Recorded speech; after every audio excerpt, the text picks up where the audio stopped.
Hello, everyone. I'm back here to talk about, you know it, American domestic politics. And right now I'm going to talk about this particular take on the Iran war that Donald Trump started. There's more than him just being a blustering, reactionary narcissist. Okay? There's a whole agenda behind going to war with Iran. And obviously, the country that put him up to it was Israel. Shocker, right? Israel seems to control every aspect of our foreign policy, our domestic politics, everything. This whole project's about putting Israel first.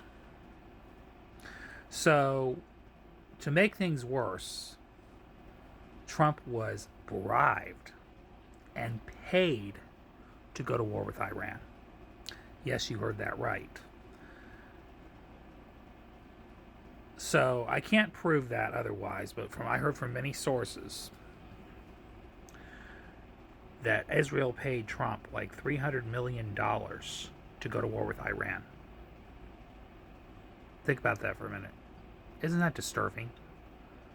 The man sitting in the White House being paid by a foreign country, obviously because they also have dirt on him, so he is going to do everything they want him to do. He's doing bidding for these foreign governments. So he got paid $300 million. That's one reason. There's a total of four here. Second reason, obviously, it's for oil and profit, to pocket the money. Because it's profiteering. War is profiteering, let's just be honest. And Trump will do anything to make a profit and make corporations more money, including himself. Okay. Third reason. This is so he can use this as a galvanizing moment in America, thinking that it's going to convince the American public to rally around him and the American flag in hopes that he shifts public opinion on his side, because he sees his approval rating is falling in the tank because everything else is going wrong in this country right now. But what he's failing to realize is the majority of the country does not want to be in any more wars. America does not want to be in forever wars. Okay, I don't care what people's political ideologies are. Even conservatives don't want to be in forever wars. Not much less than liberals, independents. Majority of the American people want their priorities on the homeland met and addressed. Okay? So there are people that truly believed in the American First agenda. All right. Now, again, I have a lot of disagreements with some of those people, especially when it comes to cultural issues and some economic issues. I am more of a populist progressive. I don't apologize for that. Okay. But there are some people out there that have some principles they stand strong on. And the thing that some of these people care about is putting American priorities first. They don't want to meddle in any foreign wars any more than anybody else does. Okay. Donald Trump, the appeal Donald Trump had, and again, I never personally liked him. I knew him for what he was from day one. I didn't like the bluster. I didn't like the hatefulness. I didn't like any of that. But the appeal he had, and that many of us underestimated so many times, is he talks like a regular person. Okay? He talks with that bluster. He talks with that fighter mentality. He talks directly to you kind of person. Okay? He uses that anti-politician, anti-establishment appeal to get people. Because people are so demoralized by the political establishment. And this is why I talk about this so much, because I really do care about the future of this country. I'm very concerned. And the only way we can save this country is by having the one party that wants to uphold democracy, at least, get elected to do that. But we need a party of fighters. Okay? The Republican Party right now is already far gone. The only hope we have is the Democratic Party.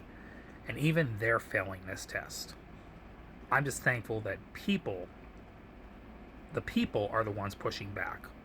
And some guardrails institutions are pushing back. Okay? And maybe 3 or 4 Republicans and Democrats you can count on your finger are pushing back. All right? So, the third reason, as I went on carrying on talking here, is he wants to use this to distract people from the e-files. We already know that.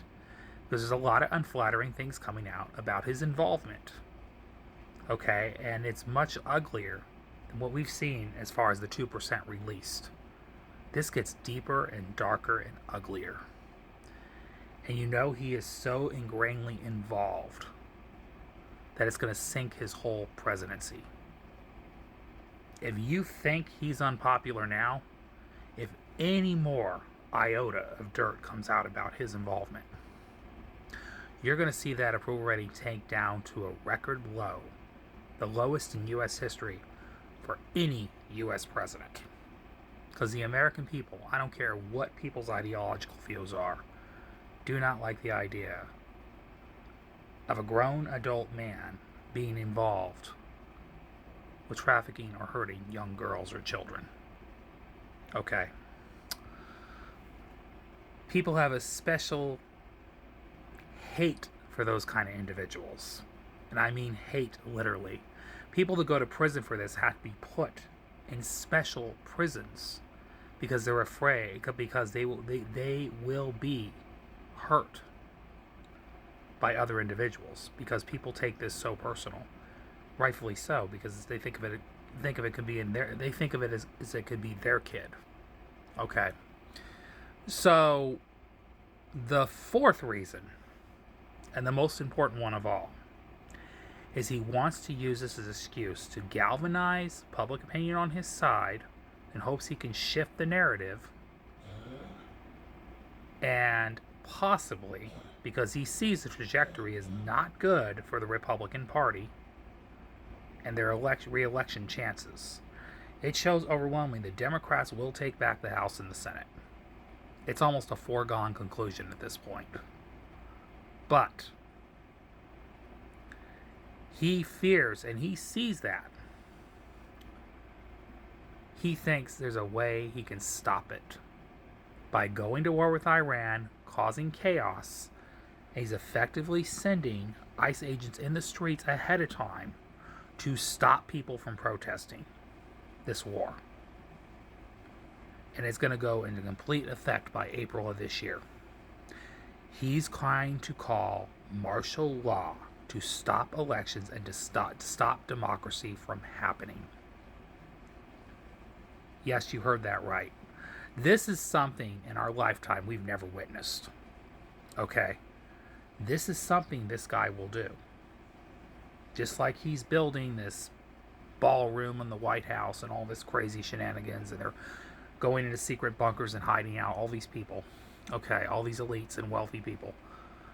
Because with Trump, especially with Trump, he don't plan on leaving. I'm starting to think he's trying to push to have a third term in the White House. I had doubts about this for a while, thinking it couldn't happen. But I really don't think he plans on leaving. So that's the reality of what's going on here in this country. I know, I don't want to scare people and be this crazy propagandist, but I don't know what else to say. I don't know what else to say from here. It's looking obvious that's what's going on. So yeah, that's all I had to say for this video here. I got one more to talk about in a second here that I'm going to bring up. This one's going to be something completely different. This is going to be, my next video is going to be talking about Michael Jackson and Hollywood culture. Alright, I'll see you guys later. Have a great day. Have a great night. Love y'all. Goodbye.